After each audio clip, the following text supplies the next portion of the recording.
Well, hello everyone. Excited to see you today. We're going to give folks a few more minutes to join, but we've already got a pretty good quorum. So, as is my habit, I'd love to know who's in the room. So, say hi in the chat if you would. Let us know who you are and where you're at in the world.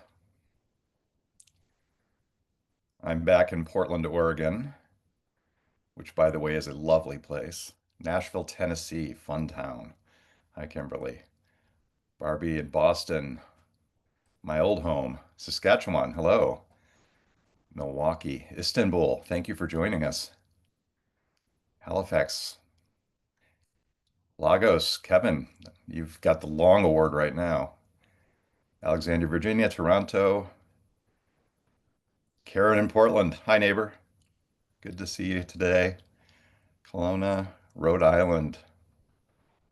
Wow, this is a great mix today, as is seems to be always the case. But for those of you that are far east of me, thank you for staying up and joining us today. I am excited to see everyone here today. We're going to talk about how to overcome this horrible thing called change fatigue. So, really looking forward to this conversation. Why don't we dive in? By way of introduction, for those of you that don't know me, I'm Eric Wood. I'm the Chief Strategy Officer at Tigerhall.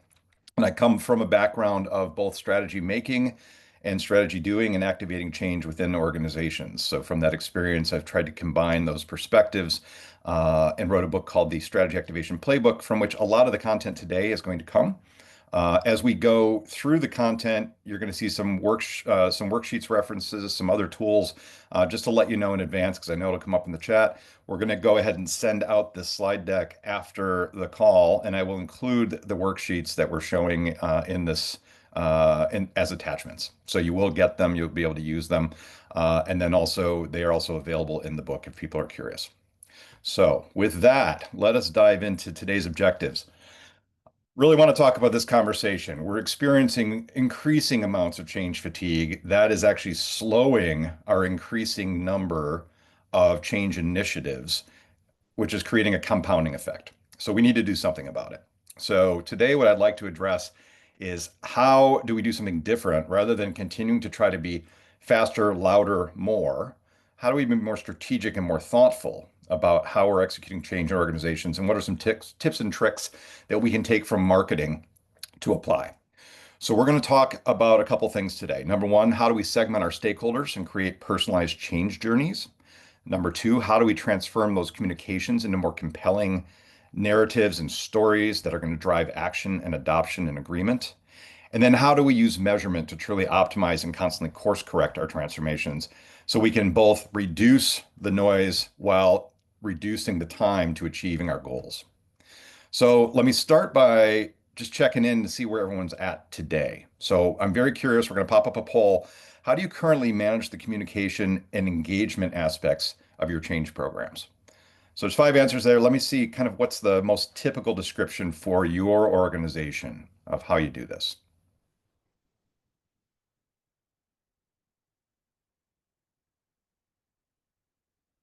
Glad to see more and more people are personalizing nowadays. That's great.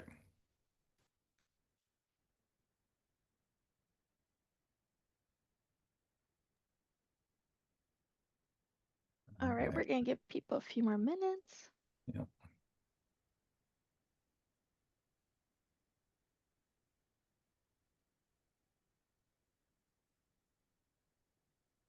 All right, I think we're good.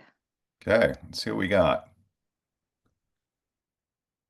Okay. So good news, only 2% of us are only doing top-down announcements and memos when needed. So that's a great transition. If we'd asked that question 10 years ago, that would have been in the teens, based on experience.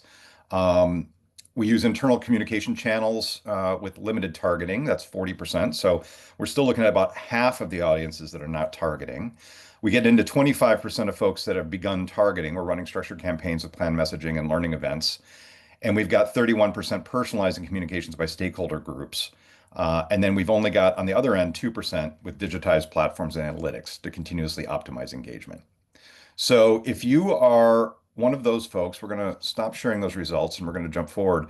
But to kind of situate where we are on this curve towards moving towards thinking like marketers, those of you that are in the first two buckets, you're still in that push model. You're still in that place that's really driving some of the change fatigue that we're experiencing. So I'll talk about kind of the roots of that and where that comes from.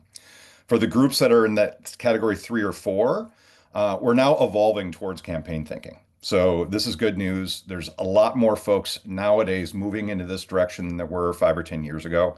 And we're going to talk about why you want to accelerate that part of the journey to get towards this third bucket, which is that group that's still only in about 2%, which is the marketing mindset. These are great examples of running change like a marketer. So lots of folks moving in the right direction. And what we want to do is see if we can get all the way over to the right as quickly as we can in our transformation offices and change teams. So with that, let's dive into some of the content. So just by review, people have seen this slide before, but I think it's very telling for this story. We know from data at Gartner that in the last 10 years, we've seen a dramatic uptick in the number of changes that enterprises are executing.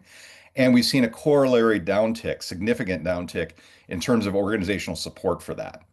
What you're seeing at the end on the right side of that chart is change fatigue. So we're starting to really fatigue our teams.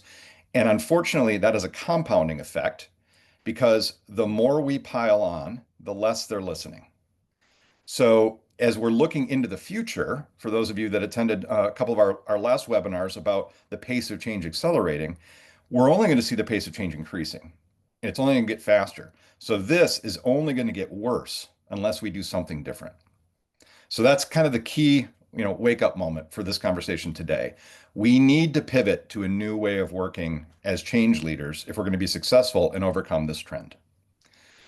We know that when we typically do it the way we've been doing it, it feels like we're throwing change over the wall. But now, instead of throwing one thing over the wall, we're throwing 5, 10, 15 things, and the organization is getting overwhelmed. We also know from some research at Cambridge that we can actually explain about half of that challenge in communication and change fatigue by the experience that people have in their organization with their leaders, with their managers, and how they're engaged in the change. So when change feels done with rather than done to people, acceptance is significantly higher. So we need to start thinking about that transition. And specifically, we need to start thinking about how to move from push communications to creating more pull in the organization. How do we start to engage like marketers to have people desire to shift and move in these new directions rather than constantly sort of cascading information down? So that's the pivot that we have to make. So we want to talk a little bit today about how to do that. I'm going to unpack just sort of a mindset shift generally, and then we're going to talk about 4 specific things that you can start to employ in your organization to start to actually work to create that momentum from push to pull. So first off, a reset framing. So part of the reason change management isn't working anymore is change management was designed in the last century for completely different organizational structures than we have today. And if you just look at the words on the left side, you can see it's designed for a tops-down hierarchical sort of organization. So we're managing change, we're forcing buy-in, we're driving adoption, we're cascading information, right? This is that throwing over the wall problem. This doesn't work anymore. We need to actually work with the people in the organization, honor the fact that they're creative, innovative individuals who are thoughtful and discerning, and they're going to evaluate all the changes we're trying to put forward. So we need to shift from change management to activating a vision, telling a clear narrative, a clear story of where we're going and why, so that we can emotionally connect to those folks and have them want to go to that place. We need to move from stakeholder buy-in to engaging stakeholders. How do we get them involved in the conversation? How do we get their good ideas and insights? How do we get them to co-create with us? Instead of driving adoption, we want to support authentic participation in new and engaging ways, other than just sending a email saying, go look at the SharePoint. How do we actually authentically participate with people in the changes that we're making? And instead of cascading, my number one favorite superpower is co-creation. If we can start to, rather than just telling people what they're to do, engage them in where we want to go and ask them how we might get there together, those folks will have their fingerprints on those solutions and feel more involved and more engaged and more likely to support and move together. And then we want to shift a couple of things that we used to do pretty badly. We want to start building on bright spots and successes because if we start telling the stories of success, if we start highlighting people that are doing the new behaviors, we'll create more momentum by reinforcing those messages and building a movement from within that's excited to move forward rather than just focusing on the gaps and problems. And we need to be more principle based. So, because we're not a top down hierarchical organization anymore, we can't just follow a linear process from left to right on a Gantt chart. We really need to be thinking about the principles that we need to apply for different circumstances around the organization. So, setting that in place in terms of a mindset shift, I want to start to now introduce the new material, which is thinking about the activation equation. So instead of what we used to do, where we just say, "Here's the plan, go do it," we know that doesn't work. We have to understand that the way people are actually working is that they're discerning. They're going to look at these plans, they're going to decide for themselves whether they want to get off the fence and move forward with us, or either stay on the fence, which is horrible, or worse yet, react negatively towards it. To do that, we need to think like a marketer. So I'm going to share a new version of a marketing funnel for us for change, which is this idea very simply that to get adoption, we need to first bring people into the top of the funnel and build awareness. What are we doing? Why are we doing it? What's the vision of where we're going? Tell me the story of why. Emotionally connect to me so I understand the reasons for where we would want to go and why I would want to join you in that trip. Then we need to work on agreement. So we are going to have to persuade them. We're not going to just drive adoption.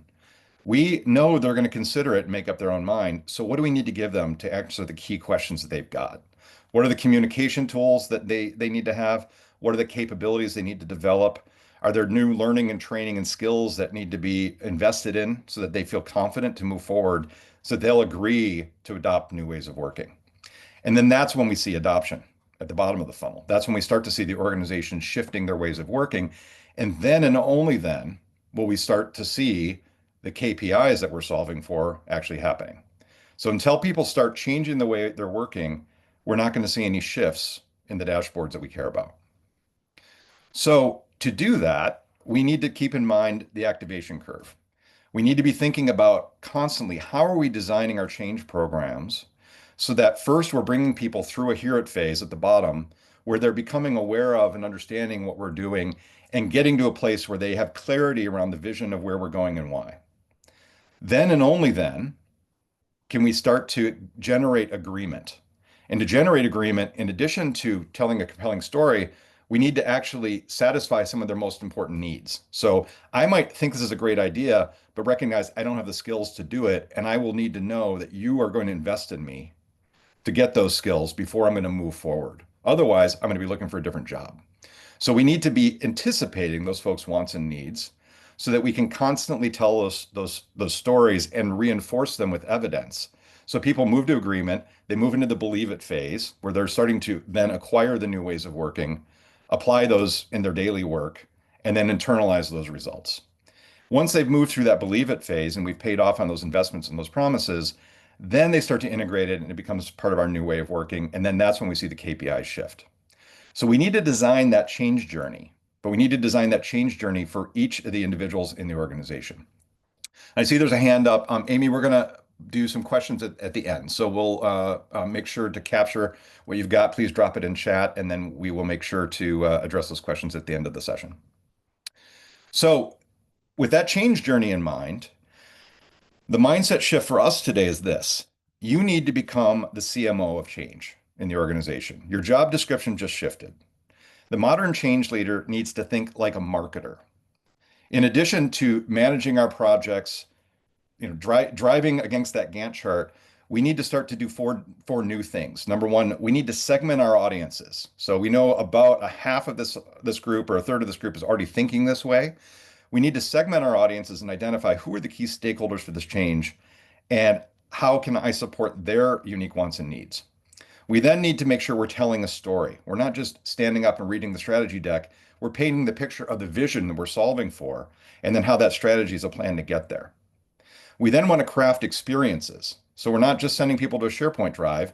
We're trying to find ways to co-create together, to support that authentic participation, to maybe find more engaging ways to engage people in the information that they need to hear or learn in the ways that are consistent with how they want to take that information in. Maybe we can use gamification. Maybe we can share a podcast. Maybe we can do a very, visual video that's going to help them understand something that wouldn't be as digestible as a PDF or a PowerPoint. And then lastly, we need to engagement and constantly sort of course correct. And then that cycle repeats. So we're going to unpack those 4 steps now.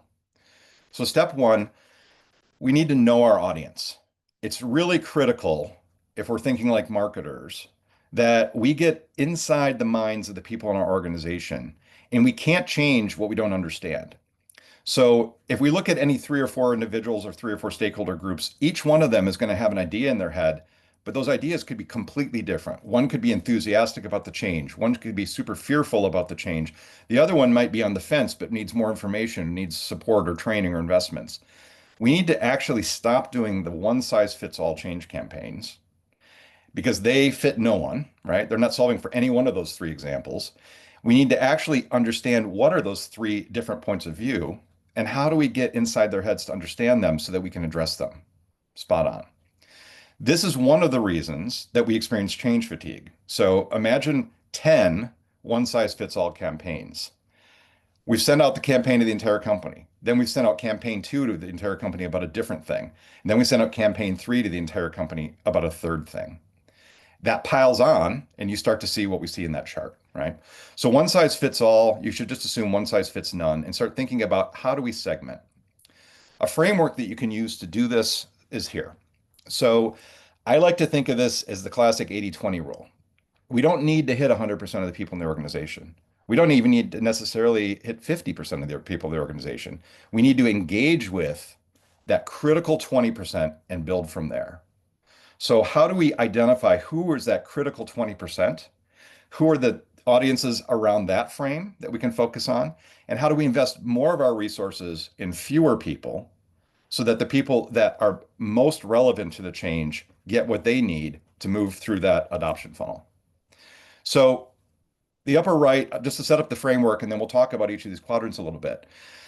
The way I like to think about this is who has the most influence in the organization, which is on the bottom axis. So who's got the power or the decision-making authority around this change and the shift that's happening?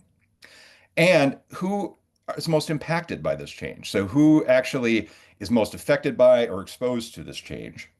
The folks that are heavily invested in influence around this topic, as well as highly impacted, are our key players. That's our first 20%. And to unpack that group, those are the folks that we know are highly impacted and highly influential in our company around this particular change. For example, if we're doing a customer centricity initiative where we're trying to drive our NPS score, we might be wanting to focus first on the critical 20% of people who are customer facing. Maybe it's our account executives, it's our business development team, maybe it's our customer support groups. Who are the people that are most impacting that particular change we want to make? We need to work with them first so we can start to create the momentum and the energy to get them moving forward. So we want to involve them early and continuously. We want to engage with them deeply. And this is an audience that we want to co-create with. Tell us about your experience in a customer meeting. What works? What doesn't? How can we make it better? Start to get the ideas from the field to actually build on the strategy to get to tactics that are really relevant to the people that are there doing the work. They're going to bring insights to the table. They're going to bring knowledge that we don't have. And if they get involved in the co-creation of how we're going to execute this plan after we've shared the story of why we're executing this plan, they're more likely to support it. And then we want to treat them as champions.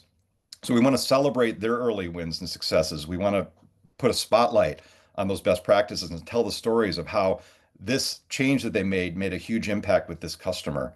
And we want to start that storytelling cycle to make these folks the champions in the eyes of everyone else. Next, we want to look at the frontline adopters. So these are folks that are heavily affected, but maybe have less influence. So maybe these, for example, in the customer centricity in that initiative, are folks that are working in the call center. They're highly impacted by this initiative. They don't have a lot of influence to shift it, but we need to communicate very frequently with them. And we want to involve them through pilots and, very importantly, feedback loops. What's working? What's not? We've just deployed this new tool. What's your experience with it? Is it helping you? Is it not helping you? Why? Get those folks involved early in the process, and again, engage them in getting their ideas because the more that they can actually support the co-creation effort, the more likely they are to adopt. Third, we want to look at the gatekeepers. These are folks that are probably high on the influence and decision-making authority, but maybe very low in this particular being impacted by this particular change. So, for example, in this example, again, think about folks like the leaders of the IT team, the leaders of maybe the finance office. These are people who maybe are tangentially related to the actual day-to-day of customer centricity, but they're significant gatekeepers because if we don't have finance and IT as partners in this, we're not going to get the support we need to be effective. So for these folks, we need to make sure we're constantly keeping them informed. They're informed and they're being aligned from a strategic perspective, but we're not inundating them or overwhelming them with a lot of information that they don't need. And then lastly, there's a group that I'll call the observers. And these are folks that are neither heavily impacted by the change nor heavily influential. These are folks that we don't need to spend a lot of time with. They have minimal impact and influence, and our job is really just to monitor them, put out some listening posts, update them occasionally as necessary.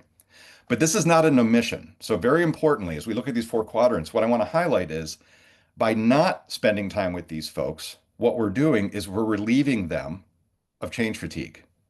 They are only going to be heavily involved in the two or three initiatives that are relevant to them, and we're not going to inundate them with even more. And if we do this across all four of these quadrants, if for each initiative we focus on the group that's most critical and we spend less and less time on the periphery, what we've in fact done organizationally is given the right information to the right people at the right time without overwhelming them with a lot of needless, senseless information that isn't relevant to them. We've focused our message, like marketers, on the critical few that need to get it, and we haven't overwhelmed their feed with a lot of other junk that they don't need. By doing that organizationally across all 10 of those initiatives, we're now focusing the right stuff to the right people at the right time. So this is a critical framework for segmentation that you should adopt in your own organization and think about how to apply. The other two things I'd like to introduce just as tools that you can use are empathy maps. So empathy maps, once you've identified your segments, are a great way to say, all right, I need to go and better understand this audience, and this audience. Let me try to get inside their head. So you can use a tool like an empathy map to start to use it as an interview guide, go talk to people in those groups, maybe get a focus group together of 4 or 5 people from that group, understand what they're seeing, what they're thinking, what they're feeling. What is it that is motivating them about this change? What is it that gives them fear or cause to be concerned?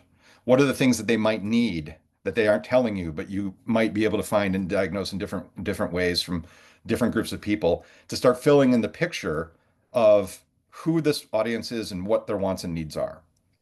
With that empathy mapping, you can then build a persona. So personas are used in marketing all the time, but in change management, it's still a very small number of us that are using these effectively. But with that knowledge of that person's wants and needs, you can start to build a profile for your stakeholder group. We'll call this one Frontline Fiona. Personas typically have pretty cheesy names, but the reason is that it sticks in your head, right? So what we want to do is have everyone understand that Frontline Fiona, who is a customer service rep in this example, is excited about some things here. There's some stuff we learned by talking to her and her peers that told us what she's excited about, but we've also uncovered some things she's concerned about. And by knowing her wants and needs, we can now craft messaging in the hear it phase that's speaking to the stuff she's excited about while addressing her concerns. In the believe it phase, where we're introducing training and learning, we can now start addressing those concerns by saying, hey, we're going to support you in this capability here. Hey, we're going to send you to training over there. Hey, here's a peer guide that's going to help you go through the new way of working or the new process. So we can start to address those concerns while reinforcing the things that Fiona's excited about, and so on. Each persona will give you a different picture that will help you design a better change journey. So, step two, we want to tell a story, not just relate a strategy. So I think we've all seen that show where the consultants leave, the CEO goes to the podium in the town hall meeting and reads the slides. Here's our strategy for the future. Unfortunately, after that happens, it then goes into a SharePoint and is probably forgotten. And it didn't resonate or connect because we didn't tell a story. The CEO didn't stand up and say, I have a vision. This is where I want to go. I see this journey being challenging and difficult, but we have a plan. Here's what we know. Here's what we don't know. I'd like you to come with me. But when we get there, let me paint the picture of what it's going to look like. And now here's the strategy to get there. Boom. The strategy is a solution or a plan to achieve that vision. We know that as human storytelling works. So this is a picture of the hero's journey. And the core concept that came out of the hero's journey and a lot of the work that was behind it was that it helps audiences to grapple with the emotions that are going to help them feel the purpose behind the thing. If we can have an emotional connection to them, if we can emotionally get them excited about a future vision, and they can see that in the current state, we're not achieving this, but in the future state, our customer experience is going to be dramatically improved. And that's going to pay huge dividends to everyone in our ecosystem. Now they've got an emotional tie to that future, and it opens up their curiosity to learning more about the strategy. A tool that you can use here to start becoming better storytellers is a vision map. Vision map is a very simple framework that has you document what's your current state that you're in, what's the future state we want to go to, and why is that better? And then the bridge is the strategy. Okay, then what are the steps we're going to take to get there? If your leaders can't take the entire vision and strategy and reduce it to this, they aren't yet good storytellers. So you want to work with folks to be able to get this on one page because that's all you've got. You don't have 100 pages to explain this to folks. You've got to be able to pull them aside, between the Zoom calls, in the chats, if you're physically together in the water cooler or the classic elevator pitch, and tell them the vision very, very quickly so that not they understand it completely, but that they're interested and emotionally connected enough to say, tell me more. That's what we want. So start with simple frameworks and start to think about how can we actually tell this story in a simple way with the end in mind that gets people attached to the vision we're going towards so that they understand the context for the strategy. The other thing, kind of best hacks for us, is make it visual if you can. I mean, if you can reduce it to one page, you can probably also paint that as a picture. So if you can create some kind of a vision map that'll turn that abstract strategy into a shared picture, it'll allow people to to see the future. It'll also give all of your leaders and all of your champions a standard script. They can go into a meeting and say, this is where we're going. Here's where we're at. Here's what we've got to cross next. And you've got a storytelling tool in your organization. And then lastly, we want to promote from within. And what I mean by that is we want to find the people in the organization who can replicate the story, share it with peers, and have them start us in the process of building a grassroots momentum towards the change.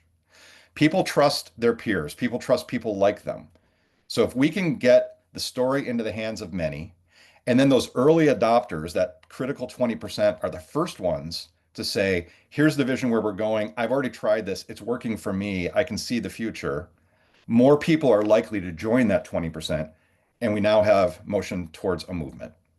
So focusing our attention on a smaller group of people that are critical to adoption, understanding their wants and needs, making sure that we can then translate that into stories that are relevant to those wants and needs, and then get them to be early champions will help us overcome change fatigue because we'll be working in a much more focused way.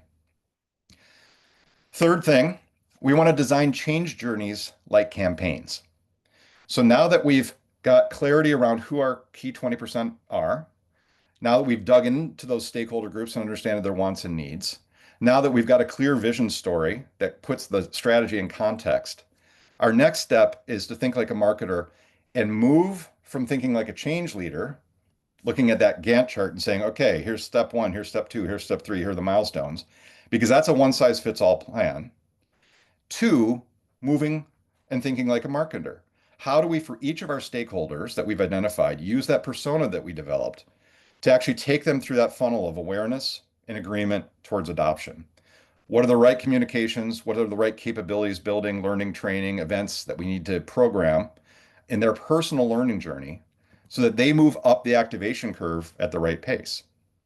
And each of those stakeholder groups is it's going to look different. So each stakeholder group is going to have a different combination of awareness tools, training, learning and development, support, because some of those groups we learned are totally on board. We don't need to convince them this is the right thing to do. We just need to start giving them the tools so they can adopt them. Other folks are totally against it right now. We need to spend a lot more time in the communications phase to persuade them before we'll get their agreement. And yet others have different circumstances. So they may not all move up the activation curve at the same pace, but we can actually increase our odds of getting everyone up at the same pace by doing a more tailored change journey for each one of them. We want to then design and refine that journey. So for each of those stakeholder groups, what are the right interventions at the right time in the right order? Almost like designing a playlist or a set of Netflix episodes. You can't really understand episode 3 till you've seen episode 1. So how do we order and segment those activities so that we're moving them through that funnel? We're getting them to understand and be aware of, then we're encouraging them and supporting their agreement and moving them towards adoption and then enabling that adoption so they can take the behaviors that they want to take. We want to constantly look and refine that as we're getting information. And the other thing I want to encourage us to think about here is make it a little bit spicier. We gotta stop doing SharePoints and emails. We got to start thinking about things that are more engaging, more creative. How could we co-create? How could we, instead of saying, here's what we're going to do, say, here's what we'd like to do. Let's put a hackathon together and get your ideas of how we're going to do it. So here's a category, a list of categories of different ways that you might build a change journey beyond the SharePoint. I'll include this in the PDF that we send out afterwards, just as a thought starter. But the core thing is that we want to engage people with experiences. We want to replace those memos with stories. We want to start creating nudges. If we can use technology to say, hey, I see that you've just now opened up this new CRM module. Here's a podcast on the top 3 ways that you might be able to utilize this for your role. We can start to use technology. We can start to use community tools that we've got to bring people together in new ways and make sure they're getting the right information at the right time. But at the same time, if we're making it more engaging, it's more likely to stick, it's more likely that to be retained, and it's more likely to be executed. So try to be creative about your touch points. And then the last step, we need to measure and optimize like marketers. So Peter Drucker is famous for saying that what gets measured gets managed, but yet we tend to not have a lot of data as change leaders. So we're going to talk a little bit about how to do that. But first, I'd like to see kind of where people are at right now in your evolution towards measurement. So Julie's popping up another poll. Please just give us your kind of first instinct about where you're at, and then we'll check in, and then we'll dive into how.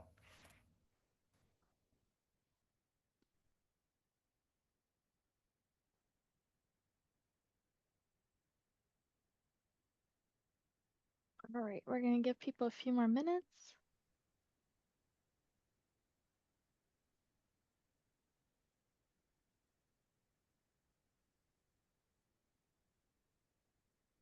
Kind of shaping up like the last one. We got a couple more people to report in, and then we'll post it up.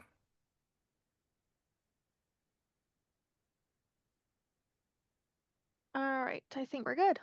Okay.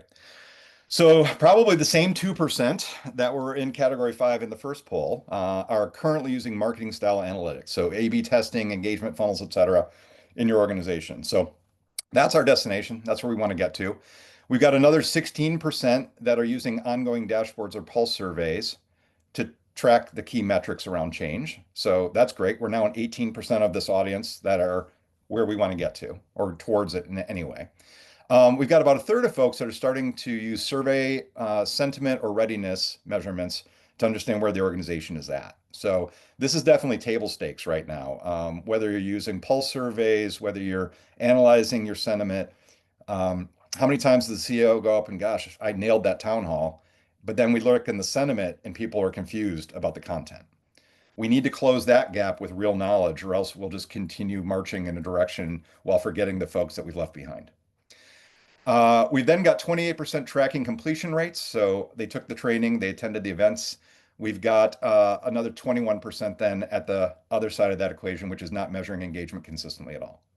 So, with that in mind, let's talk about how we can do this. So, we now have more ways than we've ever had before to be able to track data.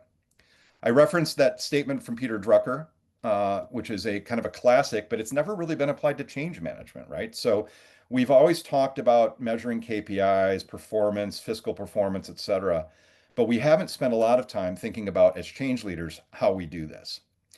But importantly, we have the opportunity to track not only the KPIs that result from our actions, but the leading indicators that are getting us there. So KPIs are the result. KPIs are what we see when we actually finish that customer centricity initiative. We see that the net promoter score moves from 40% to 70% because of all our efforts. But guess what? That NPS score doesn't change for 12 to 18 months. What do we do in the year leading up to that to demonstrate the value, to show that we're actually moving the organization towards an activation velocity towards that goal? And how are we learning as change leaders what's working and what's not real time so that we can correct the issues and invest in the things that are working well for us? Well, we do that by going back to the activation curve.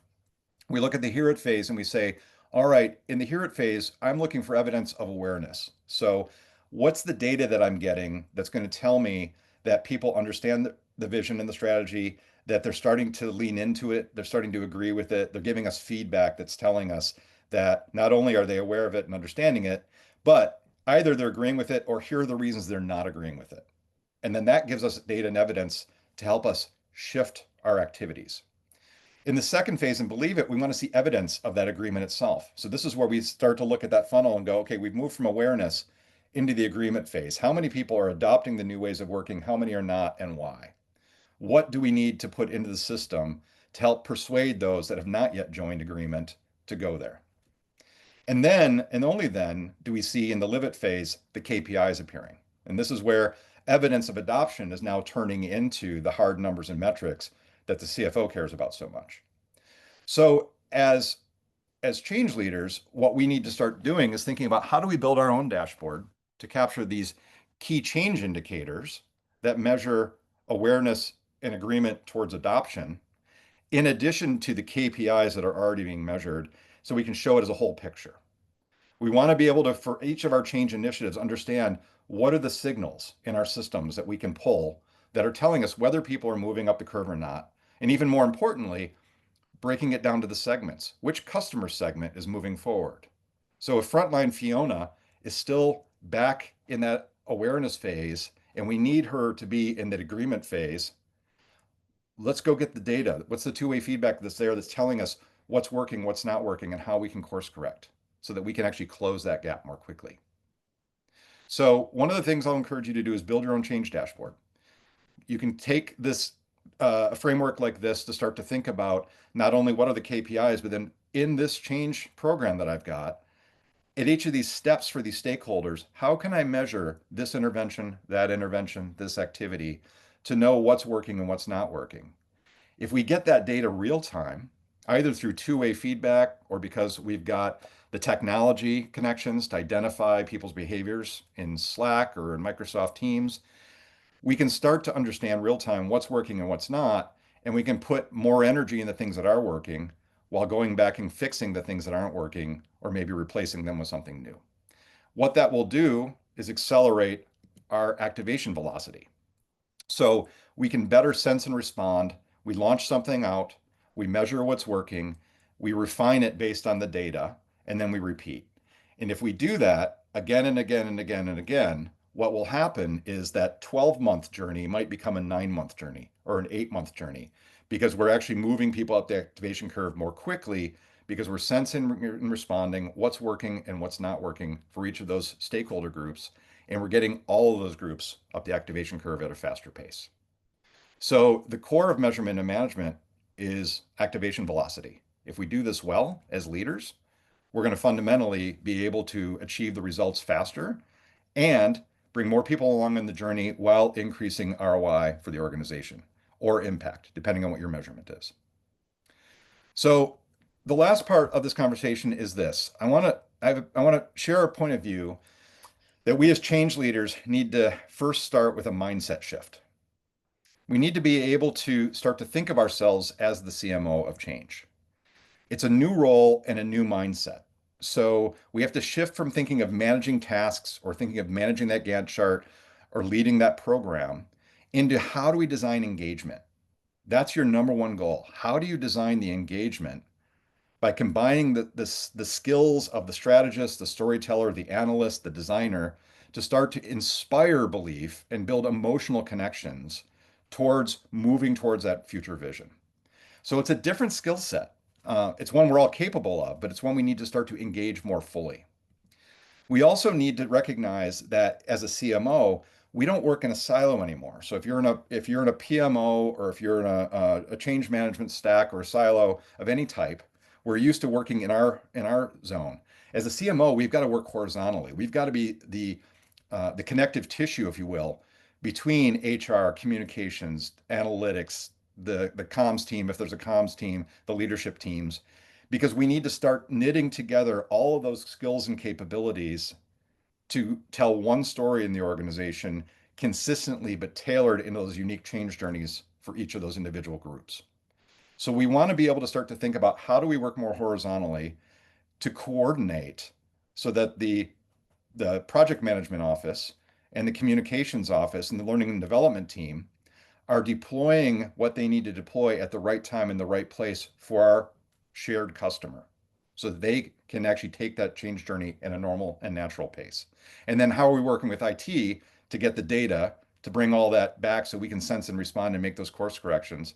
And then how do we go back out to those silos and again coordinate our activities so that our end customer, the employee, is getting a consistent story and message that's helping them move up that adoption curve as quickly as possible. Couple tools of the trade that we didn't used to have. So I work at Tigerhall. One of our focuses is on building change activation and engagement platform.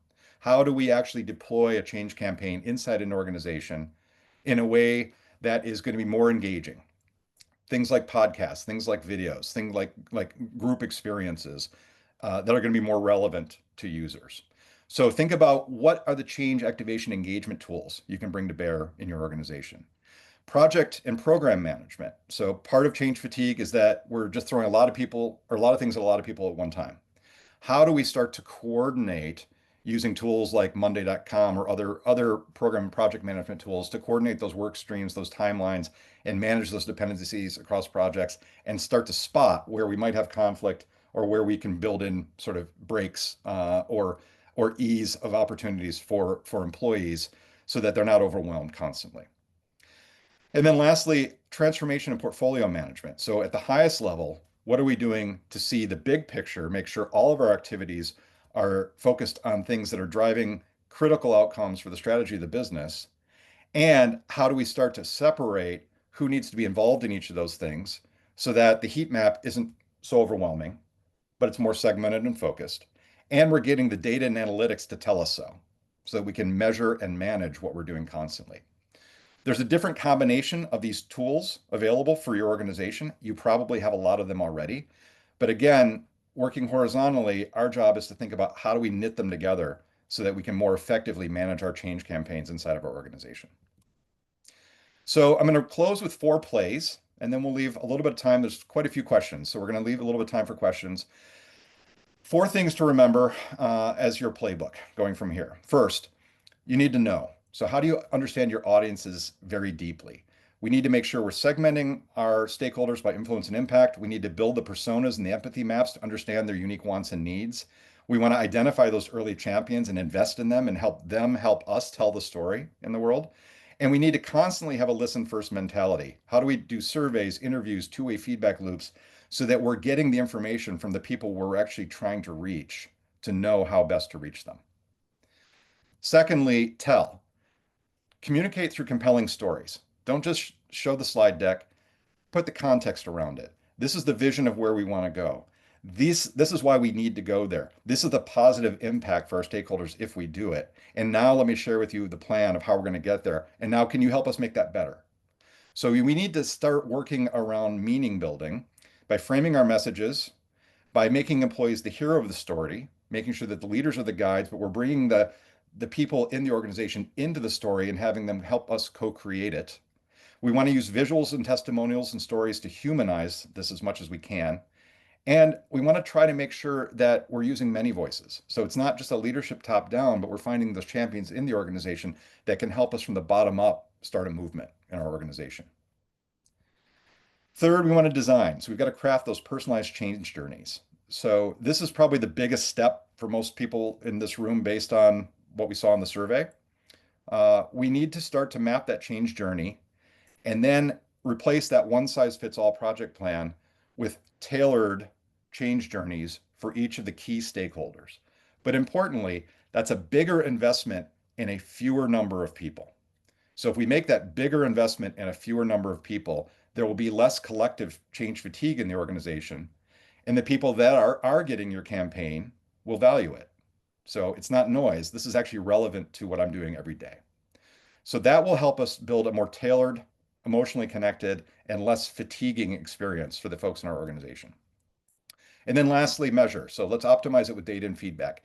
Go befriend your IT department, find out what data exists in the organization that we might be able to tap into so that we know what the sentiment is, what actions are being taken, what kind of awareness is happening, where adoption is showing up, and then start to put that into your dashboard to track both your lagging indicators, which are the KPIs, as well as the behavioral indicators that lead up to those things.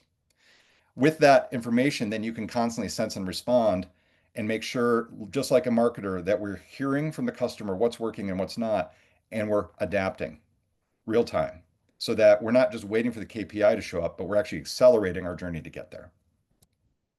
So my closing point of view for today is this. When you know your people, when you tell a story that inspires, when you design for them, and when you measure what moves them, change stops feeling like something that is done to people and starts becoming something that is done with people.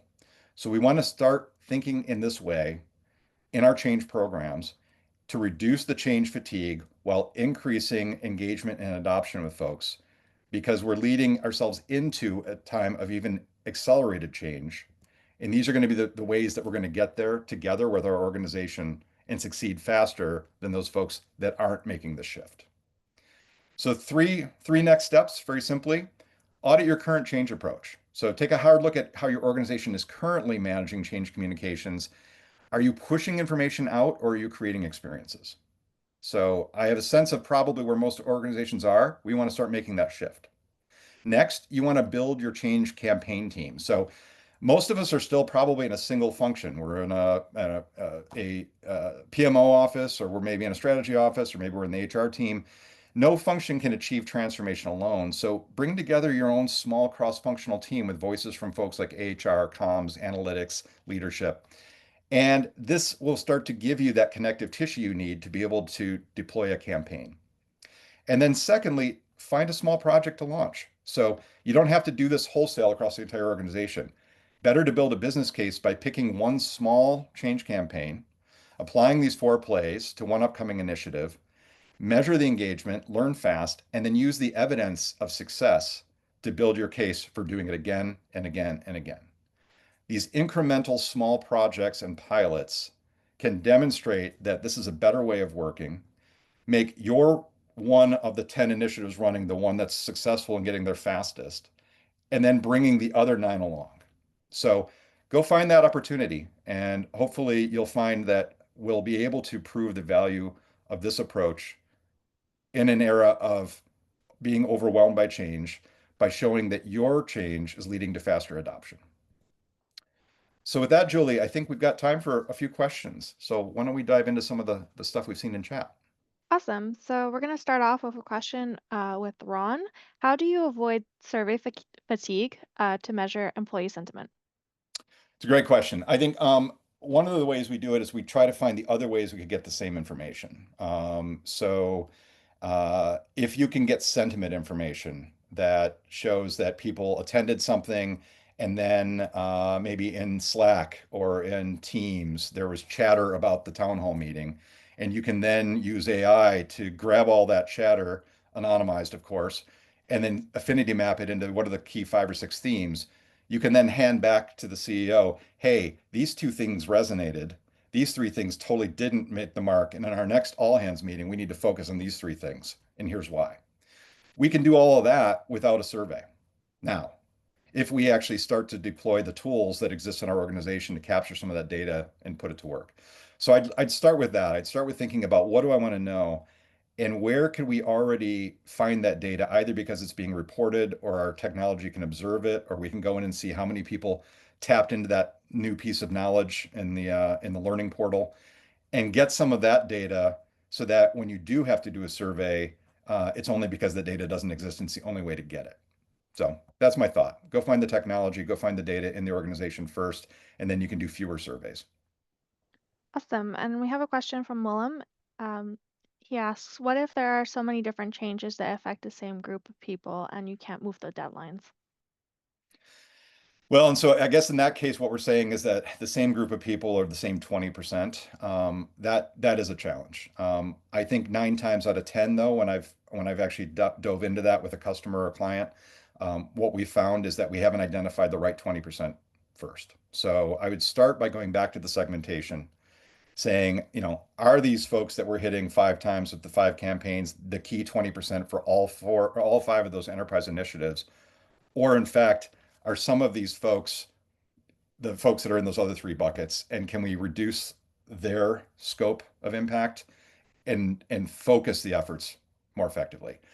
I've rarely seen a case where that's not the case, but if it turns out that all 5 of those initiatives do have the same 20%, then we got to go back to the board and actually just talk about how do we build rest breaks for folks? How do we stage these things in different ways? Which of these 5 initiatives is the most important to do first? Because the French have a saying about hunting. If you chase 2 rabbits, you'll miss them both, right? So what we want to do is understand what are the most critical initiatives and then go build the business case for the fact that if we chase all 5 of these with this audience, this group's going to be overwhelmed and we won't be successful in any of those dimensions. So then we go back to our business case. Thank you. Great question. We have a question from John. He says, I recently read about the Toyota production system, part of which requires employees to generate one actionable idea each month. Managers are required to track an assistant framing their ideas. This helps establish ownership on the employee's part. Without being so draconian in the change, how would you see this working or not working in change management? A couple of great examples I'll bring up here. So I think the key to this question is what do we do after those ideas get submitted?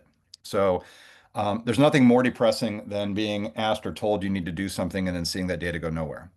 Um, One example that I'll share, a past client of mine, Mathematica, was asking their organization to do different things in customer meetings, and they gave them some tools and some frameworks to try out. Then they asked the folks after those meetings if they were successful. Hey, get your iPhone out, just take a quick video saying, hey, I went and met with X client. I tried tool number 6. This is what happened. This is what I learned. What ended up happening was that it created a viral moment in the organization because those went into an email. Every time that went into the office and it was projected back out to the organization, we saw a couple of things we talked about here today happening. We saw internal champions adopting it early, telling their own story in their own words of how it actually helped them in their success with their customer. It inspired others to go try those things, and it created a reinforcement loop. And ultimately, more people then started adopting new ways of work more quickly because it was really peer led and it was inspired from within rather than tops down. So look for those kinds of opportunities. How can we make sure that we're not only gathering those ideas, but then we're doing storytelling and we're celebrating the successes to actually feed the momentum for people to start adopting it? And at the same time, frankly, building trust because now you're signaling, I'm not only asking you to do something, but I'm doing something with this information and acting upon it. And here's how you've made an impact in the organization. So I think that's kind of one of the keys.